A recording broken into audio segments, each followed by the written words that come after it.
एक बार भगवान के सेवक ने भगवान से कहा, आप सारा दिन मूर्ति बनकर खड़े रहते हैं, आज आपकी जगह मैं आपका रूप धारण कर लूंगा और आप आराम से घूम आओ।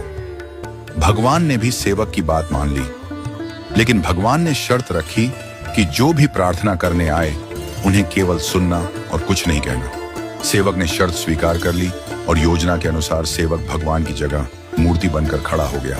पहला व्यक्ति जो मंदिर में आया वह एक व्यापारी था। उसने भगवान से कहा, भगवान, मैंने नया कारखाना खोला है, कृपया उसे सफल बनाइए। व्यापारी माथा टेकता है और तभी उसका बटुआ गिर जाता है। वह बटुआ गिराकर बिना देखे चला जाता है।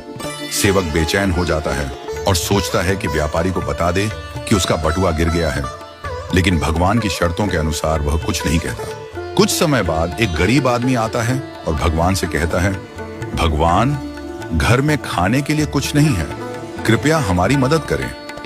भगवान के सामने बटुआ पड़ा होता है। वह गरीब आदमी भगवान का धन्यवाद करता है और बटुआ उठाकर चला जाता है। फिर एक नाविक आता है और कहता है, भगवान, मैं 15 दिनों के लिए समुद्र की यात्रा पर जा रहा हूं, कृपया मेरी यात्रा में कोई समस्या ना हो। ठीक उसी समय व्यापारी पुलिस के साथ आता है और कहता है, यह नाविक मेरा बटुआ चुराकर भागा है। पुलिस नाविक को पकड़ कर ले जाती है। इस बीच सेवक बोल पड़ता है, बटुआ गरीब आदमी ने चुराया है। इसके बाद गरीब आदमी को पकड़कर जेल भेज दिया जाता है। रात को भगवान लौटते हैं और सेवक खुशी खुशी पूरा किस्सा सुनाता है। भगवान मुस्कुराते हुए कहते हैं, तुमने किसी का भला नहीं किया बल्कि सब कुछ बिगाड़ दिया। वे आगे कहते हैं, व्यापारी का बटुआ गिरना कोई बड़ा नुकसान नहीं था, वह गलत धंधा करता है, और अगर उसका बटुआ गरीब आदमी को मिल जाता तो उसके बच्चों को भोजन मिलता और उसकी परेशानियां दूर हो जाती। भगवान ने कहा, नाविक जिस यात्रा पर जा रहा था वहां एक तूफान आने वाला था। अगर वह जेल में होता तो उसकी जान बच जाती और उसकी पत्नी विधवा होने से बच जाती।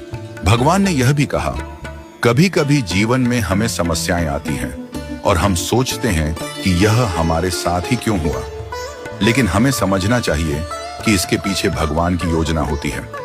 भगवान ने हमें यह सिखाया कि जो भी होता है वह हमेशा अच्छे के लिए होता है, भले ही हमें वह समझ में ना आए। इस कहानी से यह शिक्षा मिलती है कि हमें भगवान पर विश्वास रखना चाहिए और जो भी घटनाएं घटित होती हैं उन्हें अच्छे के लिए मानकर स्वीकार करना चाहिए।